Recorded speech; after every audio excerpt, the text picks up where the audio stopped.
Hi friends, this is Babu Mom from Babu's Kitchen. எல்லாரும் எப்படி இருக்கீங்க? நல்லா இருக்கீங்கன்னு நினைக்கிறோம். நாங்களும் ரொம்ப நல்லா இருக்கோம். வாங்க எல்லாருக்கும் பிடிச்ச இன்னைக்கு ஒரு பருப்பு உருண்டை குழம்பு எப்படி வைக்கிறதுன்னு பார்க்கலாம் வாங்க.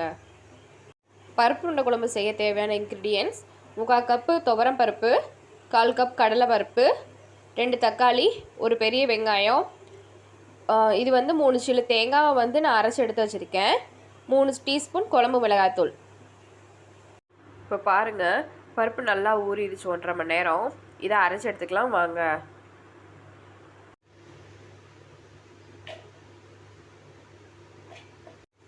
இப்போது இந்த பருப்பு கூட 2 வரமிளகாய், 1/2 டீஸ்பூன் சோம்பு சேர்த்து அரைச்சி எடுத்துக்கலாம்.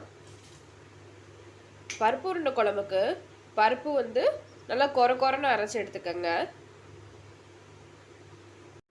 பாருங்க, இந்த மாதிரி கொரன்னு அரைச்சி எடுத்துக்கலாம். இப்போது அரைச்ச பருப்பு கூட ஒரு பெரிய வெங்காயம் சின்னதாக கட் பண்ணியிருக்கேன், அதை சேர்த்துக்கலாம். அதோட உப்பு கருவேப்பிலை சேர்த்து நல்லா மிக்ஸ் பண்ணிக்கோங்க. இப்போது இதே இந்த மாதிரி உருண்டை பிடிச்சு வேக வச்சு எடுத்துக்கலாம். வேக வச்சு சேர்க்க போகும்போது உருண்டை உடையாமல் இருக்கும்.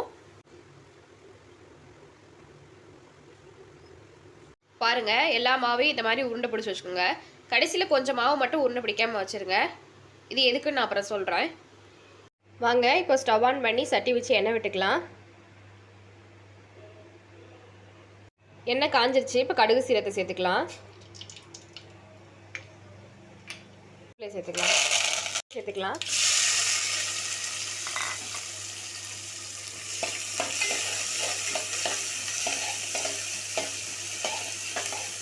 இப்போ வெங்காயம் வதங்கிடுச்சு. இது கூட தக்காளி சேர்த்துக்கலாம். உப்பு சேர்த்துக்கலாம்.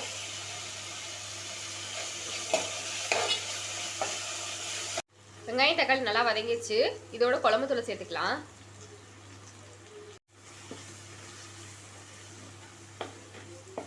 இது கூட கொஞ்சம் தண்ணி சேர்த்துக்கலாம்.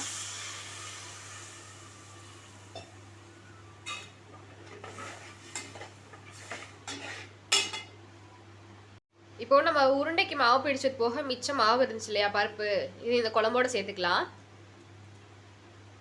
சேர்த்து ஒரு தடவை கிண்டி விட்டுக்கலாம். இது 1 நிமிஷம் கொதிக்கட்டும். இப்போ குழம்பு கொதி வருது. இந்த ஸ்டேஜில் நம்ம அரைச்ச தேங்காவை சேர்த்துக்கலாம்.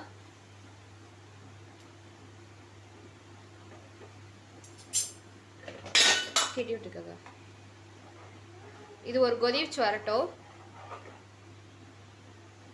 இப்போ பாருங்கள், நம்ம வேக வச்ச பருப்பு உருண்டையெல்லாம் அதே ஷேப்புக்கு வந்திருக்கு. ஒன்று கூட உடையலை. இப்போ இதை குழம்புல சேர்த்துக்கலாம் வாங்க. இப்போ குழம்பு நல்லா கொதி வந்துருச்சு. இதோட நம்ம வேக வச்ச பருப்பு உருண்டையை சேர்த்துக்கலாம்.